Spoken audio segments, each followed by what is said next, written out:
Exercise 1. Inventors of the airplane. Now listen to the first part of the talk about the inventors of the airplane. As you listen to the talk, write down the missing information in the notes below. The first successful trip men made through the air was in a balloon. The next step was to make the balloon go where they wanted it to go.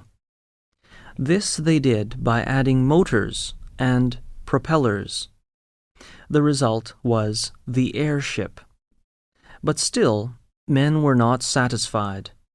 They wanted to build a machine that would fly through the air on wings.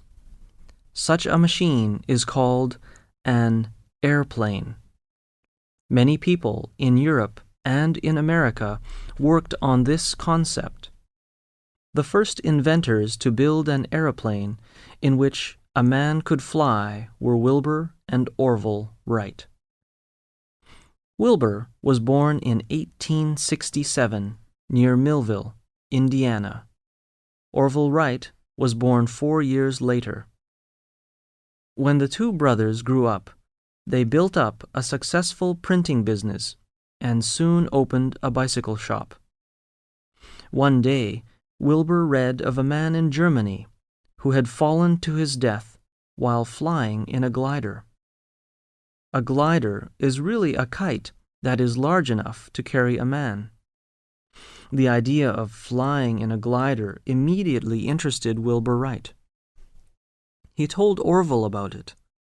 Then he began looking through the books in his father's library. One of the books which he found helpful was a book on birds. Man was imitating the birds when he was attempting to fly. The two brothers carefully watched and studied the flight of birds. They noticed how some birds could coast through the air for long periods of time. They found that other people, both in America and in Europe, had been trying to fly. These people had built gliders too. There was one question no one had answered. That was how to balance the glider when it began to dip forward or backward or to one side. The Wright brothers, after long study, decided to build a pair of smaller wings before the wings of their glider. By turning these smaller wings up or down, the glider would not dip forward or backward too far.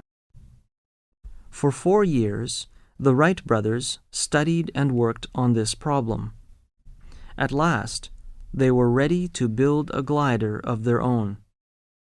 In the fall of the year 1900, the Wright brothers built their first glider at Kitty Hawk, and the test flight was a success.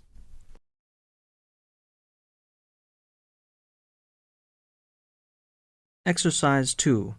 Inventors of the airplane. Now listen to the second part of the talk about the inventors of the airplane and fill in the missing information in the notes below.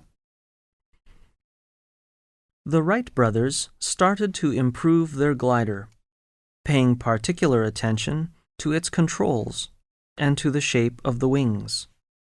The new glider was longer and had a tail, but they wanted to add power to their glider. The following year, their bicycle shop seemed more like an airplane shop. Orville designed an engine which they built and mounted on the glider to produce flying power. They also experimented with various designs for the all-important propellers. It was December when the Wright brothers' plane was ready for the flight. Orville climbed into the plane and started the motor. Wilbur was holding the end of one of the wings to keep the plane level. Slowly, the plane started forward. It gained speed and rose into the air. It moved swiftly upward, then downward, then upward again. It was not a smooth ride, but it was successful. The plane came down undamaged, 120 feet from where it had started. 3 more flights were made that day. The longest was 852 feet, and the time in the air was 59 seconds. It was not a remarkable record, but it showed the Wright brothers that their plane was successful. Man had actually flown in an airplane. This was the beginning of the importance of the airplane. In 1912, after a few years of success, Wilbur died of typhoid fever when he was only 45.